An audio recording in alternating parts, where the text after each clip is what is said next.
In the quest to reduce the burden of high cost of living on residents of Nibo community, Nibo Town Union has set fixed prices for farm labors, medicine, and carpentry work. The prices were declared officially at a town hall meeting held at the Community Civic Center at Ekenibo in Oka South local government area. Those in attendance at the meeting were men, women, and youth of the community, as well as non-indigenous farmers, masons, and laborers. Our correspondent, Queen Nibo, now reports.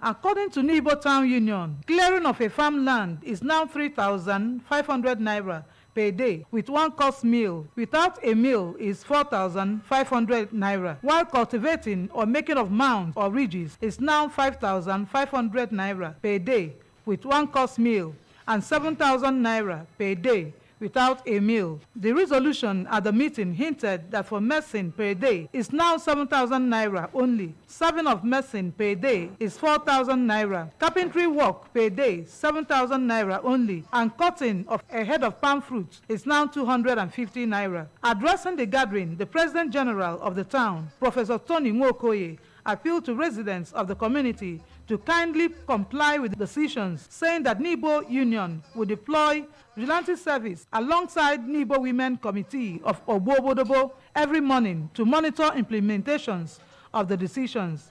The PG warned that any laborer who refuses to comply with the decisions should not be seen at Ekenibo Market or the Central Laborers Park, and for Nibo indigents who default will face the wrath of Nibo Town Union.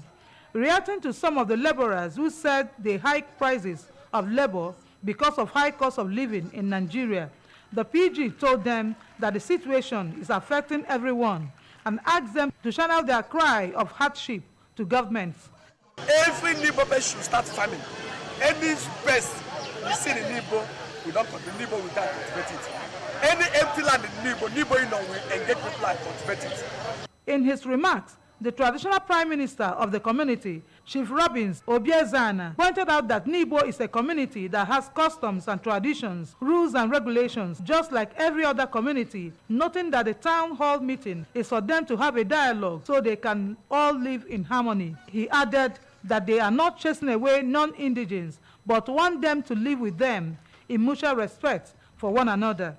The woman leader, Obobodobo, Mrs. Rose Okoye, and that of Umenechi Village, Nibo, Mrs. Chinyere Enekwechi, explained that the decision to have fixed prices is to reach the common man, and noted that with the new prices, it will reflect on the cost of local produce in the market, thereby bringing a reduction of commodities like gari, vegetable, among other items.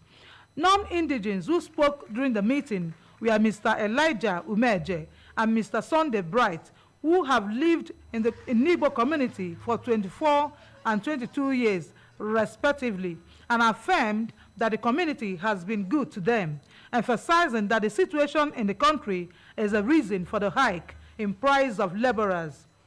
The meeting came to a climax when the women of the community, led by the woman leader, Obobodobo, Mrs. Okoye, made a proclamation that anyone who refuses to comply with the decisions will face the wrath of Nibo land. Meanwhile, the President General of Nibo Town Union, Professor Tony Nwokoye, has distributed to the 30 villages in Nibo the palliatives given to them by the federal government through Anambra State government.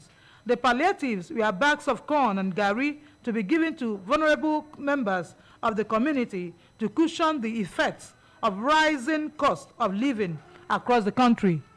Queen Nibo reporting for ABS News.